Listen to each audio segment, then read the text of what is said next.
or 7 weeks, I tell you. We were just talking about it before. Yeah, if you got a seat at the table, you're twice as busy than ever, and if you don't, you haven't been up to too much. And clearly, you have a seat at many tables. How little sleep have you been getting during this shit? Jeez. So my routine, I get up about 6. I'm staying in a friend's apartment in Wellington. I get up at 6. So I wander into the command centre. Kind of they feed us at our desks like kind of caged animals, and Just a little up and I go. There you go, mate. exactly. Get into it. And then I get back to the apartment about 8 or 9 at night. And then I kind of catch up on emails and stuff. Get to bed about midnight, I guess, and just hit repeat. I get it. Been And so like that. I you, did 35 days straight, and then I got a little kind of day and a half to whip up home and see the family, and then back down here again. So. yeah, man, wifey's holding it down up north, and you're in the mix. So it's called the command center. Like, how many people are there? What's the physical infrastructure like? Like, who's around and what's happening? Uh, so we are there's a group of 120, 150 people, I guess. It kind of fluctuates. Where I am, there's 3 different effective command centres down here in Wellington. I'm sitting alongside police, a bunch of people focused on repatriation of Kiwis, a bunch of people focused on sorting out the resources needed to support our health workers, PPE, all that kind of stuff. People working on organising food to communities in need and dealing with kind of the communities that have larger social challenges, that kind of thing. So just a myriad of activity going around. People, a small number of people from the private sector, predominantly people that have been pulled in from government departments around the place. Yeah, it's a pretty radical time for the nation, and obviously everyone's kind of full gun. You've been in a bunch of leadership spots before, and you know the Pike River stuff, the Air New Zealand, the Icebreaker. You've done big shit. Where does where does this stack up mentally for you for the amount of bandwidth that you've actually been pushed to? Is this the toughest kind of leadership sort of role slash challenge you've actually ever faced because of the complexity? I mean, where does this sort of rank in your Um, headspace of the stuff you've done? well, it's hard for a range of reasons. I've avoided government for my whole career. I've tried to stay as far away as I can, and I kind of feel like I've finally been sucked into the vortex, right? Um, what makes this particularly hard? I've had all sorts of really tough challenges, but this would be the one where you're dealing with the least clarity, right? Every day Mm. we open the newspapers, we learn something new. So, you get a lot of either support or criticism of the government and the decisions they've made, but you have to realise that they were making decisions 6 weeks ago with very little hardcore knowledge and data as to what was really going on. So you got to make judgments, you got to make guesses.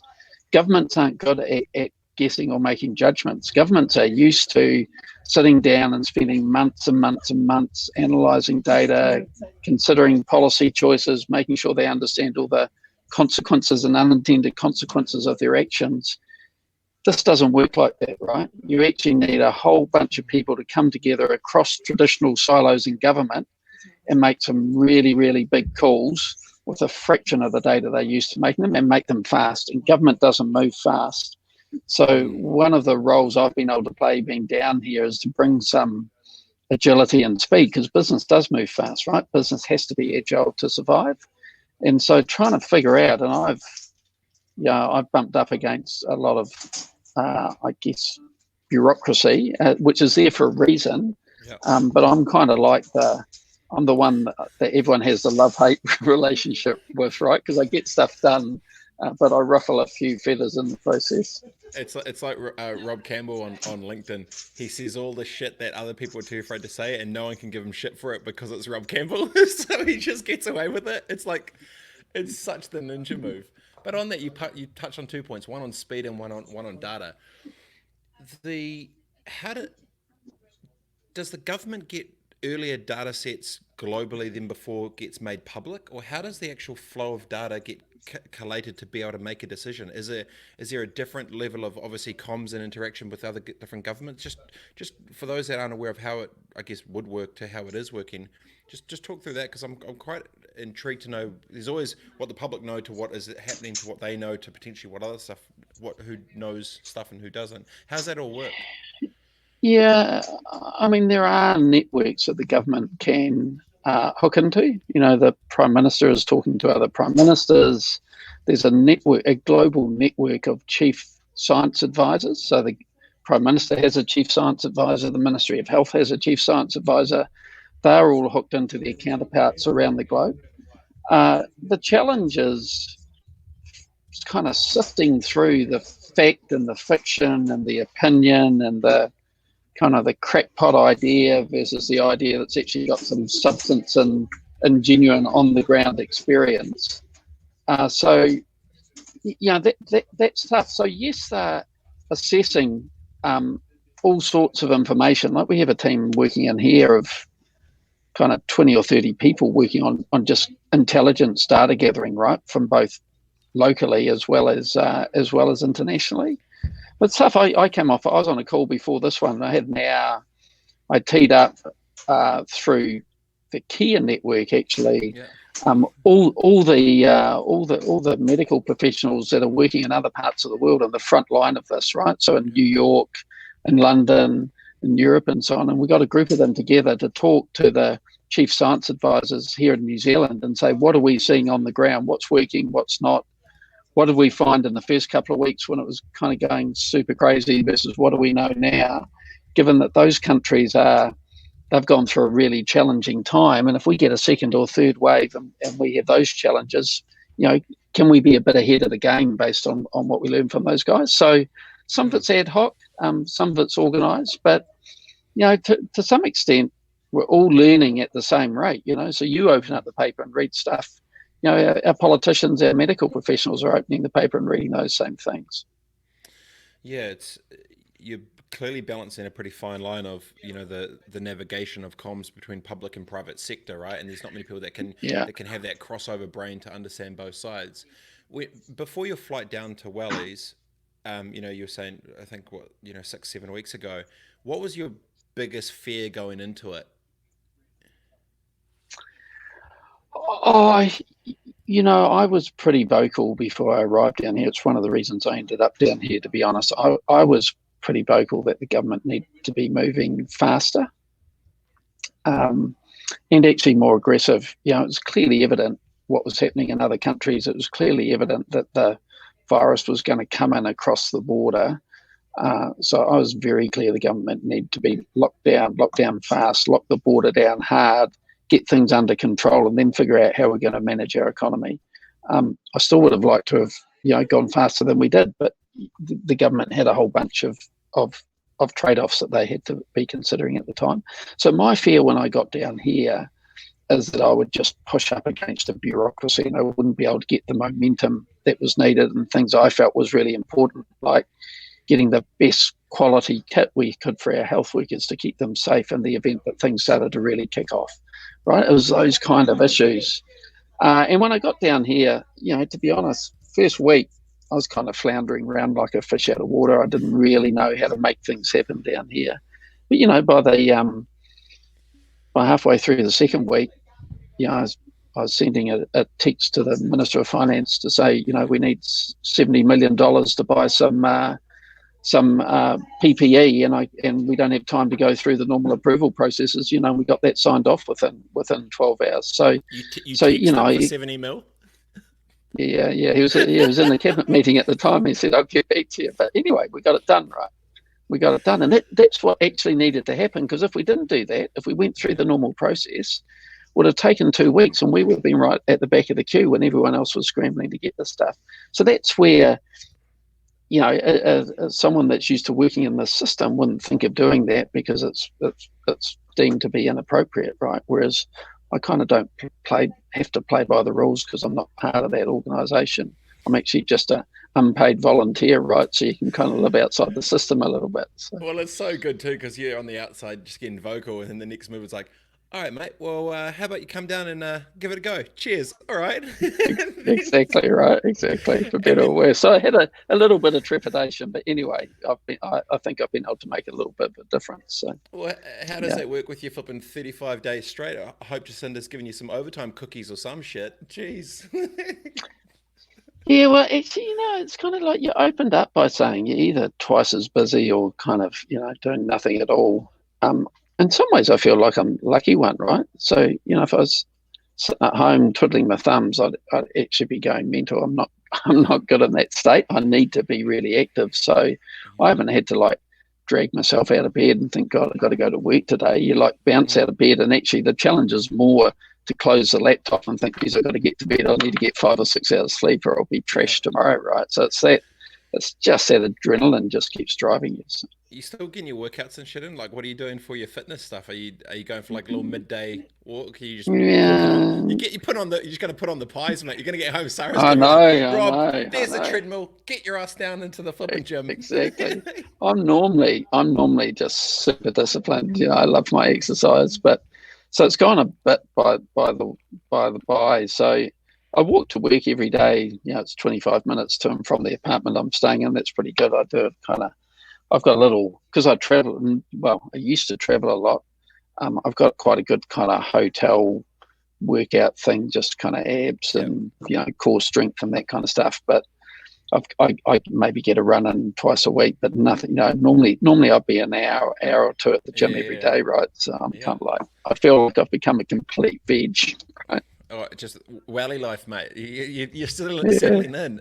I I was tell gonna. you though, I tell You you go. on that note, I've been here like this is I must be day 40 now, and there's only one day that I haven't been able to walk to and from the apartment because it was raining. One day of rain and 40 days in Wellington. What's that all about? Jeez, times are changing, man. This is not only has it changed the financial and medical economy, it's changing the weather, man. Who knows? Um, Exactly. I was going to ask you about um, the strategy to approach this. Right? Did you have an open? Were you an open book walking into it, or did you have some preconceived notions of what you thought the strategy could be, of how you'd approach it with what you thought the issue was? Was there a disconnect or misalignment between the perception versus the reality before you walked in? I think I had a view when I came in of what we needed to be doing, and it was actually aligned with the government. Maybe I kind of got there a little earlier, but uh, we were very aligned when I hit the ground here. But the challenge with this pandemic and this crisis is we're learning stuff every day, and the biggest risk is that you get locked into a point of view and there's new data hits you that actually invalidates something you believe, but you're so locked in to your point of view that you can't adapt, right? So that's why I Mm, kind of get frustrated with people saying, oh, well, we know this now, so, we should be doing X or we should be doing Y. You just got to keep adapting. So it's not about whether you're right or wrong. You make a judgment based on the data that's available to you at the time. You get new data. You change your judgment, right? You change your course. And we've seen some great successes and we've seen some failures. Like Hokkaido in Japan went early into lockdown. They locked down for 3 or 4 weeks. They thought we got this under control, so they kind of lifted their lockdown. That was back in kind of late March. By mid-April, they were back into lockdown again because it had all kicked off again, right? And we see mm. Germany retightening things up. So you just got to keep adjusting, and if you don't keep your kind of foot on the throat of this thing, it just gets away on you again. You were saying, potentially you would have liked to have seen it go earlier. Were you happy that was it the right call to extend it out to after Anzac for another 7 days? Did that sit well? Yeah, it set well with me, and I know, Mm, I'm really conscious. Like I'm involved in a whole bunch of small businesses myself, half a dozen, and they're really hurting. It's been tough, but um, at the same time, we put in all that hard work for 4 weeks to try and get this thing under control. My view is we may as well spend another week and really nail it if it was going to make a difference. And all the epidemiologists and the modelers I was talking to said that would make a real difference. So I think that was the right decision. I think what's important now, though, we needed to go fast into lockdown. We actually need to go hard at getting the economy restarted as well, because that plays to mental health, that plays to people's just need for, been sitting around on the chuff for 5 or 6 weeks. They actually want to get back out and do something. And so we need to be doing everything we can, but we need to be super watchful for the first signs that we're losing control of this thing again. We need to be able to stamp it out, but we need to be able to stamp it out without going back into lockdown. So my plea at the moment, and what I'm trying to impress upon everyone I talk to, is people just need clarity, right? Give them a roadmap so they can see where we're going. They know what they follow. Give them the conditionality. Give them the conditionality around that, of saying if this happens, then we're potentially going to have to tighten some things up. People just want that clarity, right? And then they can make a plan. They can figure out, can I afford to hold on to all my team, or can I not afford? Do I have enough cash? All those kind of things. I don't think we're giving people enough clarity at the moment. Even if I totally agree, because the danger is when you sit there and you don't know, it's like Inception, and a seed of doubt plants in your head, and then it cycles and spirals and knows. And without that definitive thing, I'd rather know the bad thing is going to be here, but at least I know it's there, opposed to not know. And then you just, especially with the headspace stuff, because it can take into some bad spots. I was gonna ask Rob, you talked earlier about trade-off, right, around when they sort of pull the trigger, and I'm imagining, Holly Bennett was talking about it yesterday. She was saying, lives versus livelihood, health versus wealth, COVID versus the currency side of all this, and the commercial realities. What's your biggest fear for New Zealand's economy after this?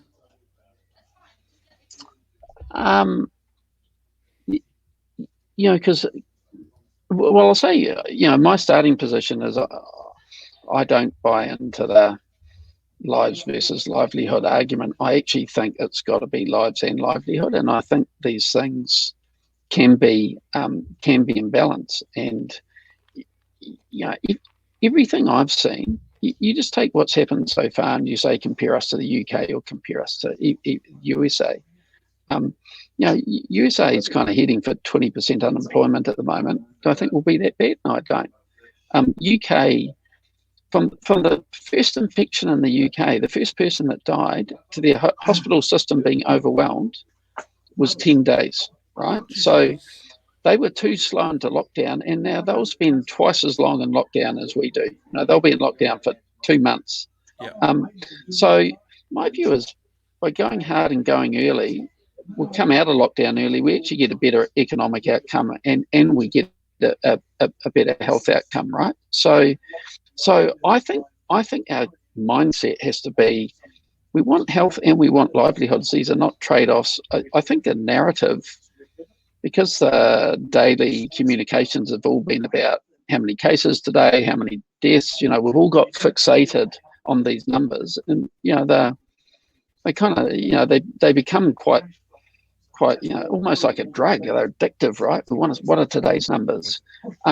We need to broaden them. Exactly, and it's partly that narrative that's forced us into, well, is it health or your lives, or is it livelihoods? We need to broaden our narrative out and demonstrate to people we're actually trying to balance and save lives and get our livelihoods back together. And people, I think, now are ready to hear a balanced narrative that gives a sense that we're tying all those pieces together, right? Because it's about mental health, it's about people's need for social interaction, it's about people being able to get back to work and support their families. It's about making sure that our hospital system isn't getting overwhelmed, and we can give people first world care. It's about making sure that our health workers are protected with the gold standard PPE, not just the bare minimum. I was talking to doctors in New York that are telling us, for the first month of dealing with this crisis, they were getting 1 mask a week that they had for the entire week, that they were expected to wash at home and all this kind of stuff. We get up so that we've got enough capacity now that we can use 1 million masks a day, right? With those things, we've bought ourselves time to actually protect the lives and the safety of our health workers, right? How important is that? So we've made some really, really good decisions, but we need to give people clarity now. And as I say, we need to have a more balanced conversation about the health and well-being of all elements of our society, our economy, and our people. Yeah, it's an interesting one. I haven't obviously I know it's a balance and a tension between the two, but yeah, I think you're right. Like if you change the narrative, why it is actually a balance of both, so it potentially should be treated as such. The idea of business restarting, for a lot of the, you're a part of a bunch of small businesses, and obviously you got your finger on the pulse of the commercial side in New Zealand. How do you see this play out when an economy starts back from zero? Because I don't think it's ever happened like this before at a national or even international global level. How do you see it playing out from this point when it is at zero?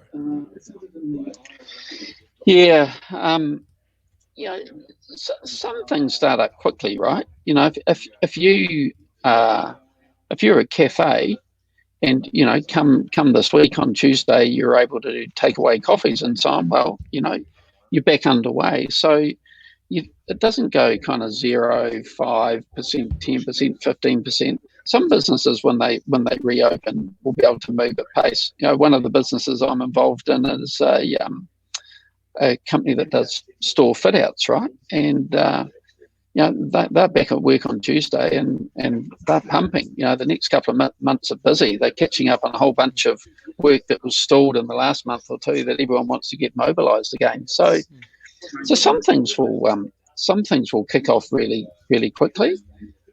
Some things are going to be like a really long-term kind of slow burn. Tourism, we're guessing, is one of those things. So to my mind, it's important that from a government point of view, they're looking and saying, what can we do to stimulate and support some of those businesses, particularly the ones that are going to be a slower burn? We've heard talk over the last week or so about the value of, if we could, Australia's in a pretty similar position to us. If we could open the Australia-New Zealand border, have a massive kind of uptick for us economically. For our tourism businesses, keep up. We get 3 times as many tourists from Australia as we do from any other country in the world. Really critical for a trading relationship. So those things would be fantastic. Yeah, I was going to ask about the Anzac, but we were talking with Robert Oliver the other day, and he was talking about the islands of the dangers. They want to be able to open up the safety to them, but they can control.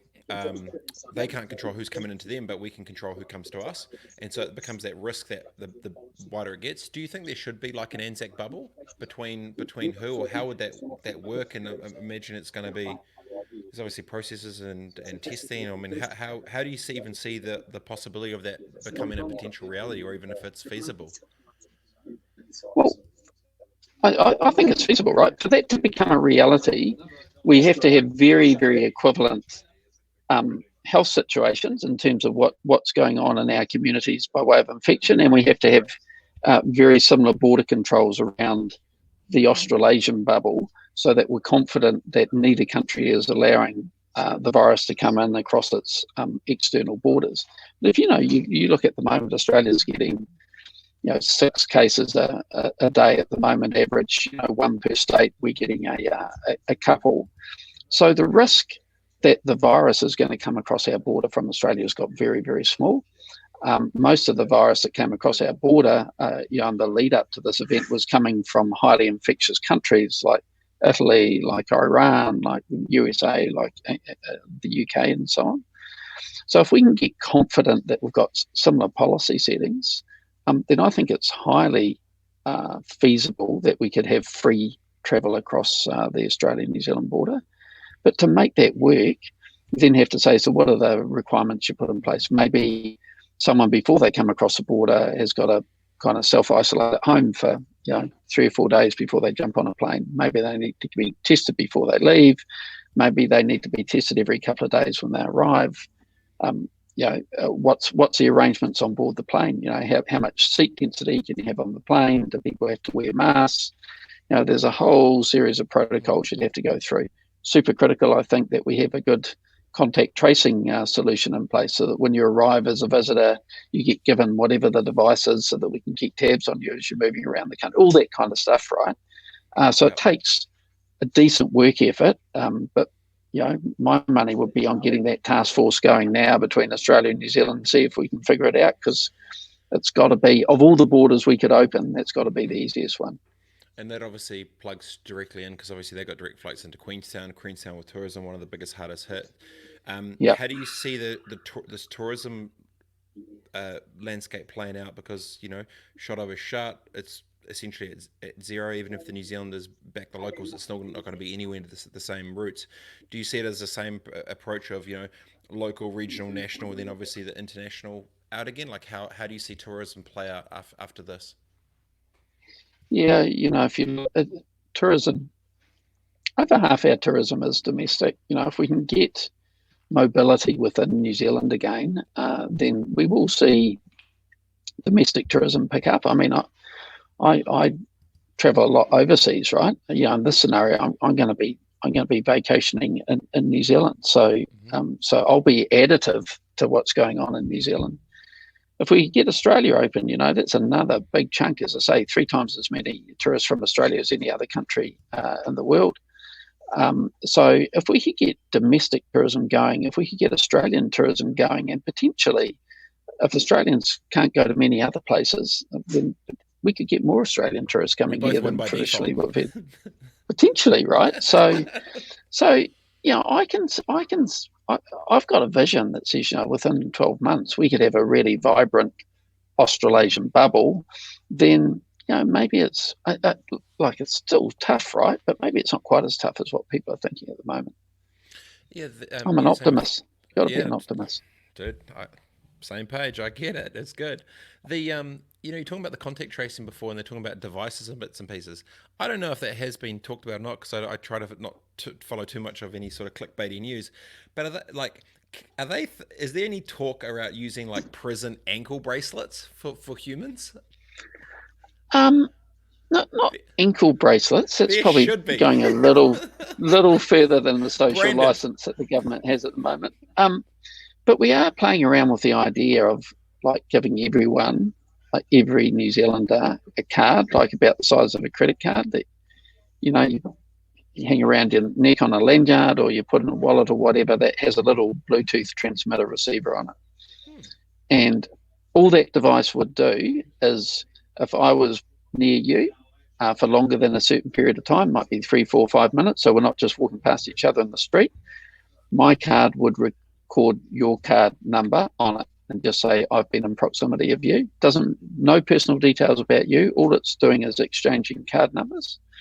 And in the event I tested positive, they could download an encrypted file off my phone, go to the central database, which is protected by data security, et cetera, and say, right, these 20 cards have been in the proximity of that card.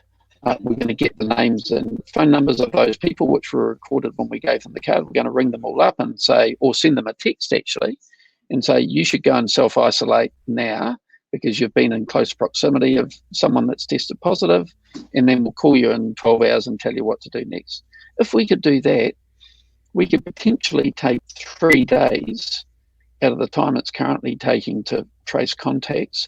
That's 3 days less that someone's out in the community being infectious, because what we know is that people are potentially infectious for 3 days before they actually develop symptoms on average. And that's when the virus is at most risk of propagating around the community. So yeah, I mean, so we're looking and seeing whether those technologies are feasible. We're looking at all these apps and so on.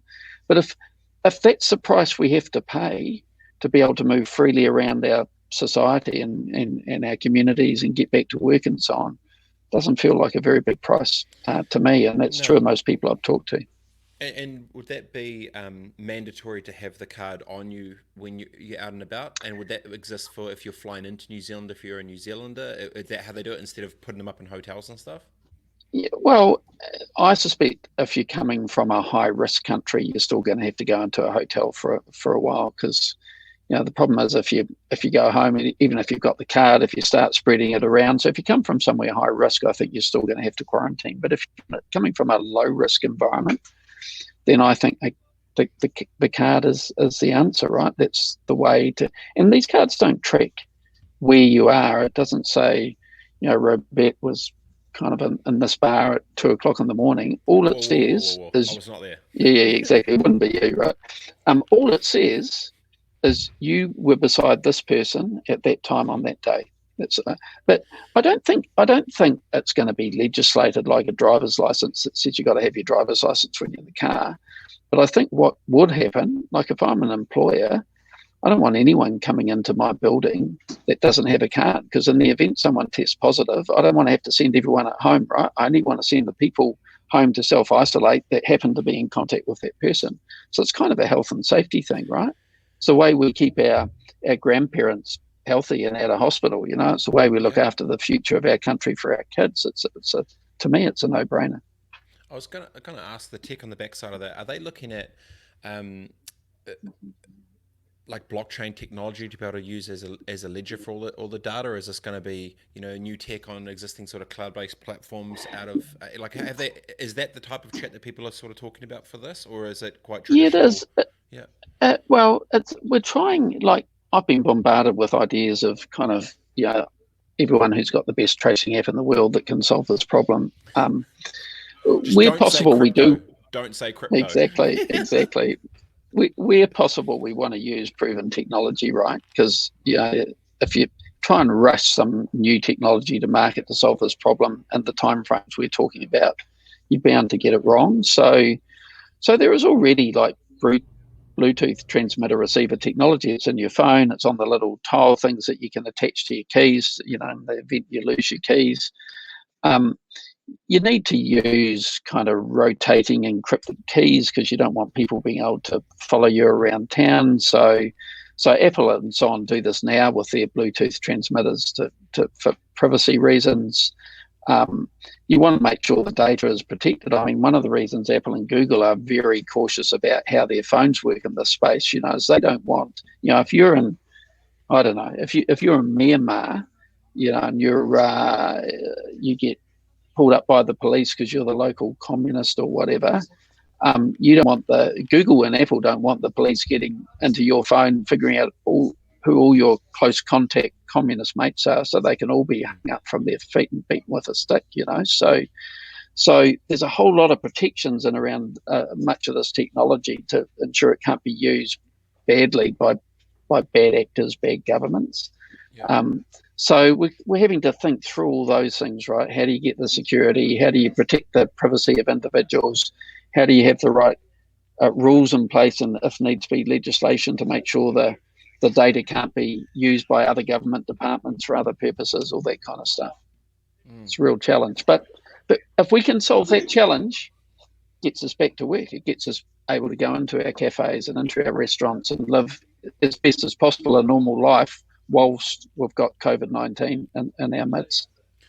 And also as well, if for the chances that tech comes from is instantly a pretty globally wanted asset, which I'm sure would be very good for a whole bunch of people, right? So there's obviously commercial opportunities to it as well. Obviously, I know we're tapped and don't want to take too much of your time, but two last things. What are you most scared for in the next 12 months in New Zealand? I think, if I'm scared of something, I guess, I'm scared of the unknown, like everyone else is scared of the unknown, and probably the biggest unknown confronting us at the moment, the first wave of this came at us in summer or autumn. If you look at the high death rates, and if you look at where the virus has really kicked off in different countries of the world, it seems to have been a lot worse in winter or cold climates. So I am nervous as we go into June, July, August, and get into kind of cold, wet New Zealand, that we could see that this is much, much harder to keep under control. That makes me nervous. And if I have two other fears, my fear is that pandemics like this inevitably hit the the most, I guess, under-resourced parts of our communities. Those communities that go into these situations with poor access to health services, uh, poor financial well-being, crowded home environments, and so on. They're the ones that typically fare worst. And we just have to make sure we're putting the support into those communities that are at risk. And they're often the ones that are hardest to reach. They're the ones that don't have the best penetration of mobile phones, and English might be a second language, and so on. So we've kind of got to double down and making sure we're doing everything we need to do, because this virus doesn't care whether you're rich or poor or whatever, but it does care about social movement and how close together people are. That's a factor that drives. So they're probably the things that I get most concerned about. And then finally, it's just about mental health, and we can't underestimate that, right? People are losing their jobs, they are losing their livelihoods. I think of Air New Zealand, which is obviously very dear to my heart, and I see people being laid off that have been with the airline for a long period of time. It's been their whole life. They live and breathe that airline. This is devastating for people. So, as a community, we just need to support all those people we know that have been touched negatively by this. We need to share the love, right? It's going to be tough, and it's going to be tough for not just a month or two. It's going to be tough for a year or two, right? Totally. I've been thinking about the waves of the first of the medical side, the second of the commercial and the economy side, and the third of the long tail of mental health, of the relationships that get broken, the psyche that gets changed in a nation. And I've been thinking a lot about PC, AC, PC pre-COVID, AC after COVID. And when you look at New Zealand with what could be AC, it's a moment in time that can create a new movement to this kind of, I've been thinking about this idea of this new New Zealand. We have an opportunity right now, and it's a moment. What do you see as the biggest opportunity for New Zealand as a nation to the world after COVID, in your eyes, AC? Just context in that, because I actually think it's the scary thing is, I think it's three phases, right? I think it's pre-COVID, after COVID, but there's a big long in the middle with COVID phase. Yep. And we could be living with this thing for who knows when a vaccine will come along. It might never come along, right? So this could be 12 months, 2 years, 3 years, 4 years that we're actually living with this virus constantly coming at us. So I think for us as a nation, we're actually seen on the world stage as having responded pretty well to this virus to date. We came into this with a reputation as being a kind of a pretty cool, funky country, to be honest. It does a lot on the world stage. We've got a great reputation, clean and green and beautiful place, etc., etc. We handle this well. We can enhance our reputation as people that are smart, savvy, responsive, agile. We come from a place that's not only clean and green and 100% pure, but it's potentially COVID-free or something akin or close to COVID-free in a COVID world. I think that's got enormous value, right? It's got enormous value to the agricultural and horticultural products we produce. It's got enormous value to our sense of, as I say, just being a kind of savvy nation and savvy people. And I think that stands us in really good stead. And I think that's what will attract investment coming into the country. It's what will attract people to think those guys are doing something right. It will add value to the products and services that we export to the world. And we rely on being an exporting nation. That's where our future lies, right? So we have to kind of stand head and shoulders above other countries around us, and then we get real value from that. Got it. Dude, appreciate it, brother. I know you're got to get back to another stint of 35 days unpaid labour with all that IP to swish around. Exactly. Here's one more, a little saucy prayer in the same one. Someone was telling me in the little circle, 20% chance of a vaccine by the end of this year, or 90% chance by the third quarter of next year. And so even if you think that, I think you're right. The phase of with COVID is actually that middle section, which we need to navigate into a tippy toe around as well. So No, awesome, man. Well, look, really appreciate your time, bro. I know you tap. It's up to Fyfe and the Cool. crew, and go for a run, eh? Cool. I'll do it. All right. Love your Thanks, work, man. brother. See you, Good to bro. see you. Peace. Alrighty. Okay. Bye bye. What a good bastard. The bro Rob, Mr. Fyfe, working for free down at Command Central Mission Control HQ in Wellington. 6, 7 weeks and counting, 35 days unpaid, just doing it to try and be a good bastard to help New Zealand. Jeez, Sarah will be pissed. Uh, Good insights there actually as well, like the understanding of how the big machines work, understanding of how to actually get stuff happen at speed, the balancing off. It was really interesting. Pre-COVID, after COVID, there's actually one with COVID. So there's a WC in the middle there, right? It's pre-COVID, before how the world was, how it is right now, and it's how it's going to be. If we are talking about that for at least the next year or so, to have that within us, will be great to get the Anzac bubble going. The card idea is pretty interesting. How they potentially work that on some type of blockchain ledger or whatever would be super interesting. Whether they would then obviously regulate it out in public like a driver's license, you'd probably want to do it just in case for your own safety and those of others. Lots of good insights there. And clearly, as you could see, sitting with 150 weapons all on the same floor in Wellington doing damage, trying to figure this thing out. So big ups to the bro for getting in the mix, and pretty smart. All right, team, have a good one. See you soon. Peace.